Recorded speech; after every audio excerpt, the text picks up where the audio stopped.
మద్యం వ్యాపారం అంటే ఎప్పుడూ కాసులు కురిపించే కల్పతరువే. ఒక్క షాప్ వస్తే చాలు బాగా సంపాదించుకొని జీవితాంతం హాయిగా బతికేయొచ్చు అనేది ఒకప్పటి మాట.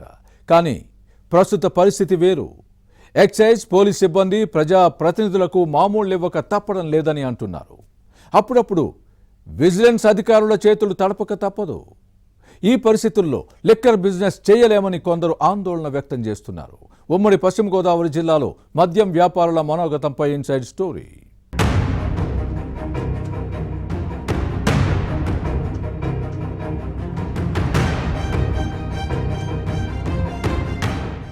ఉమ్మడి పశ్చిమ గోదావరి జిల్లాలో మద్యం వ్యాపారం అంటే మామూలు విషయం కాదు. ఇతర జిల్లాలతో పోలిస్తే ఇక్కడ భారీ స్థాయిలోనే సాగుతోంది. అందుకే గతేడాది జరిగిన లిక్కర్ లైసెన్సుల టెండర్లలో ఇతర ప్రాంతాల వారు కూడా దరఖాస్తు చేసుకున్నారు. ఉమ్మడి జిల్లాలో 350 దుకాణాలు ఉన్నాయి. ఏలూరు జిల్లాలో 144, పశ్చిమ గోదావరి జిల్లాలో 175 షాపులు నడుస్తున్నాయి. తూర్పు గోదావరి జిల్లా పరిధిలోని గోపాలపురం, కొవ్వూరు, నిడదవోలులో షాపులకు వేరుగా లైసెన్సులు కేటాయించారు. ఇంతవరకు బాగానే ఉంది. ఆ తర్వాతే అసలు కథ మొదలైంది. లిక్కర్ బిజినెస్ లో డక్కా మొక్కీలు తిన్న కొందరు మద్యం వ్యాపారులు బడాబాపులు సిండికేట్ గా మారారు. కొందరు ఎమ్మెల్యేల మద్దతుతో అన్ని షాపులు సిండికేట్ల చేతుల్లోకి వెళ్లిపోయాయి. ఇక్కడ మరో విషయం ఉంది. అలాంటి వారికి మద్దతిస్తున్న శాసనసభ్యులకు నెలవారీ ముడుపులు ఇవ్వటానికి ఒప్పందాలు కుదిరాయి. ఒకరిద్దరైతే షాపుల్లో 30% వాటా అడిగారని వినిపించింది. మరో ఒకరిద్దరు శాసనసభ్యులైతే షాపులను తమకే అప్పగిస్తే పెట్టుబడి పెట్టి లాభాల్లో 30% వచ్చేలా దుకాణాలను స్వాధీనం చేసుకున్నారని అంటారు. ఈ వ్యవహారాలు ఇప్పుడు చర్చనీయాంశంగా మారాయి.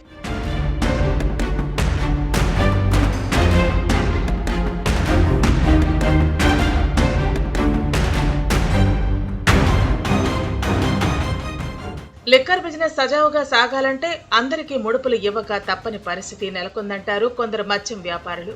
సిండికేట్లతో సంబంధం లేకుండా వ్యాపారం చేసేవారు తక్కువే. రాజకీయ పలుకుబడి ఉంటేనే సొంతంగా షాపులను చేసుకోగలరు. అలా అని ముడుపులు వారివ్వక్కర్లేదా అంటే అబ్బే అదేం లేదు. ఎవరైనా అధికారులకు కాస్తో కూస్తో ముట్ట చెప్పక తప్పదు. ఈ వ్యవహారంలో ఎక్సైజ్ శాఖదే సింహభాగం. మద్యం షాపుల లైసెన్సులు, నిర్వహణ లోపాలు, నిబంధనల ఉల్లంఘనల వంటివి ఈ శాఖ చూస్తోంది. అందుకే ఈ శాఖ అధికారుల చేతులు తడపాలి. ప్రస్తుతం ఒక్కో షాపు నుంచి నెలకు 50,000 రూపాయలకు పైగానే వసూలు చేస్తున్నారని వినిపిస్తోంది. ఏలూరు, భీమవరం వంటి మేజర్ సెంటర్లలో ఇది ఇంకా ఎక్కువే. మరోవైపు నిబంధనలకు విరుద్ధంగా కొందరు లైసెన్స్దారులు సిట్టింగ్ రూములను, బెల్ట్ షాపులను నిర్వహిస్తున్నారు. అటువంటి వారి నుంచి నెలవారీ మొత్తం కాస్తంత ఎక్కువగానే ఉందంటారు. ఇక పోలీసులకు నెలకు 30,000 నుంచి 50,000 వరకు చెల్లించాల్సి వస్తోందంటారు. ఇక కొందరు ఎమ్మెల్యేలకైతే ఒక్కో షాపుకు నెలకు 1,00,000 రూపాయల నుంచి 2,00,000 రూపాయల వరకు ఇవ్వాల్సి వస్తుందని అంటారు. అది ఎటువంటి రిస్క్ తీసుకొని శాసనసభ్యులకు ఆ మేరకు ముడుపులు ఇస్తున్నారన్న ఆరోపణలు ఉన్నాయి. అలా కాకుండా షాపుల్లో వాటా ఉన్న ఎమ్మెల్యేలకు లాభాల్లో భాగం ఖచ్చితంగా ఇవ్వాల్సిందే.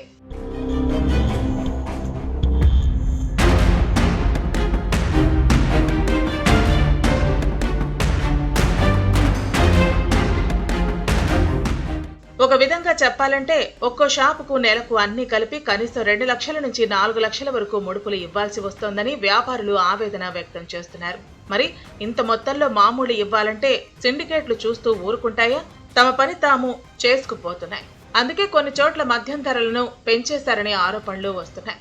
ఒక్కో బాటిల్పై ఎంఆర్పీ కన్నా 10 రూపాయలు ఎక్కువగా తమ ముక్కు పిండి వసూలు చేస్తున్నారని మందుబాబులు ఆందోళన వ్యక్తం చేస్తున్నారు. ఎవరైనా గట్టిగా అడిగితే సిండికేట్ పెట్టిన ధరలు ఇవి, కొంటే కొనండి లేకపోతే పొండి అని ఈసడించుకున్నాయి. పాలకొల్లులోని ఓ షాపు ఎక్కువ రేటుకు అమ్ముతున్న వీడియో సోషల్ మీడియాలో వైరల్ గా మారింది. ఘరానా వ్యాపారం చేస్తున్నారు.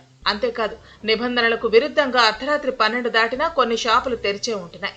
వాస్తవంగా ఉదయం 10 నుంచి రాత్రి 10 గంటల వరకు ఇవి పనిచేయాల్సి ఉండగా ముడుపుల మత్తులో తేలియాడుతున్న ఎక్సైజ్ అధికారుల చలవతో మిడ్ నైట్ వరకు తెరిచే ఉంటున్నాయి. ఇక బెల్ట్ షాపులు, అనధికార పర్మిట్ రూముల సంగతి చెప్పాల్సిన పనిలేదు.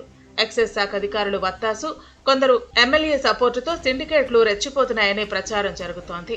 ఇలా ఎవరికి వారు ముక్కిపిండి మామూలు వసూలు చేస్తున్న క్రమంలో వ్యాపారం చేయలేని పరిస్థితి వచ్చిందని ఆందోళన వ్యక్తం చేస్తున్నారు.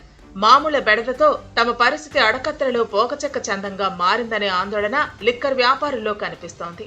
ఈ వ్యవహారం మున్ముందు ఎలా తయారవుతుందో చూడాలి.